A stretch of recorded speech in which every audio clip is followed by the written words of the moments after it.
Today in the grain market, soybeans were higher. That trade deal looks like it's getting closer. That unconfirmed report from Bloomberg News was boosting the futures, even if it's just a phase one possible deal, especially after we just got a report that maybe this trade deal isn't going to happen until after the election 2020, which would really add 12 more months to the challenges that we've been facing. It's really kind of an interesting back and forth going on, yet it still gave the market a little bit of a boost. That was up almost 9 cents at one point. It's come back a little bit, and we know that it was the futures was really getting towards that 865 number. That was a big support number. Didn't quite get that low, but the market kind of bounced off a little bit. Now it looks like we've kind of made the turn, but there has to be more confirmation before we say anything, because this market can turn back around the other way as well. We've talked already about that it's very, very thin, and it's going to be difficult for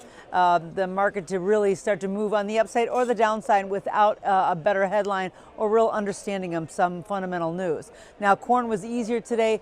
It's still consolidating in the channel somewhat, but they're solidly rebounding off of Thanksgiving lows. So that's one good thing, even though it looks weaker, but the market is kind of staying in that 2-week channel. That just tells us that, even though some demand is, not as much as we expected, we're hoping that the export numbers that are going to be coming out might help the market somewhat.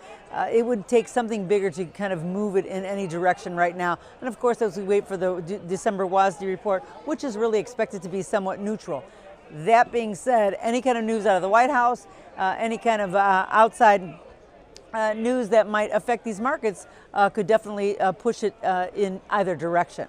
Wheat was mixed today too, maybe about a 6-cent range, 3 cents on either side of unchanged from yesterday. The futures did stabilize with some buyers coming in after the big fall yesterday, but demand is still an issue for wheat, and I think that it just tells us the market is really, really thin.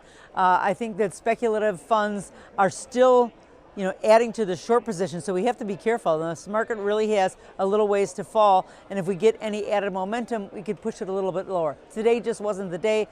Traded a couple cents up, a couple cents lower, relatively moving sideways, but we're still at the bottom of the trading range of where it was yesterday. So the market has not been able to recover since that drop yesterday, so that's something to watch out for. Let's see what happens tomorrow. If we get any follow-through selling, then we can see that maybe the bigger correction is going to be ahead of us.